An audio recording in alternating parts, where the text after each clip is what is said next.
Ryan Steinekert with Cody Lundgren, head coach of the Rich Lady Rebel basketball team. Coach, first week of practice under your belt. How'd it go? Yeah, it was a good week. Good to get in the gym and get the girls running and start running some more stuff again. So it was good to get going.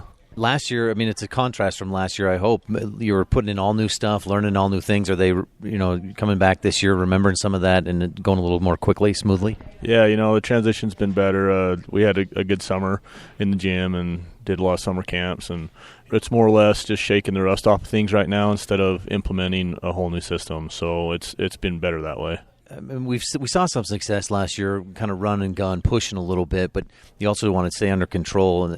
Are you, with the personnel you have this year, are things going to be any different as far as what you can do offensively or defensively? No, I think our philosophy stays the same. I think, whatever the defense has given us, we'll look to attack. And obviously, we need to stay under control, or that's where turnovers start coming, and that's kind of like a fine line in the balance that we need to find. But we'll progress through that through the first part of the season, and I think the girls will start finding the team that they want to be.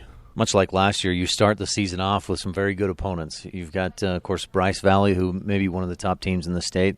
Milford looked pretty good last year at state, and I think they returned some good players. And your first game is Paiute, and they're very good as well. Yeah, whenever you're playing a Region 20 team, you're going to get some really good competition. And, there's three real good programs, and it's going to be good to start playing those type of schools and those types of teams early because it'll give us more stuff to work on, and we will be able to move forward quicker that way. Is there anything you'll do to prepare specifically for Paiute?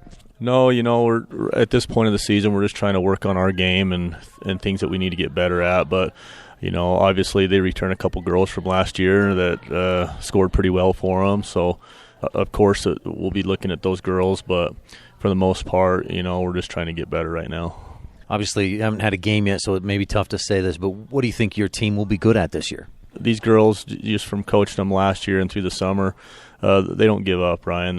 They fight hard, and I like that aspect of them. I think they're going to be a gritty team that's going to fight and give you their best every night. We saw on the volleyball court that the lack of height, it hurt a little bit, but they were able to overcome that, win the state championship. Is that going to be a problem on the basketball court, that lack of height? You hear the saying all the time that you can't coach height. And, it's true in a lot of aspects. But, I'll just review what I just said about these girls. They might be shorter, but they work hard. And, their work ethic, it's hard to replace, too. A lot of times you can't coach that either. So, there's pros and cons to having it either way. But I'm happy with this team, and I'm looking forward to the season with them. Anything else you want to touch on, Coach? No, just thanks for being here, Ryan. Appreciate it. And drive safe down there. Cody Lundgren, head coach of the Rich Lady Rebels, thanks for your time. Best of luck this weekend at the 1A preview. Yeah, thank you.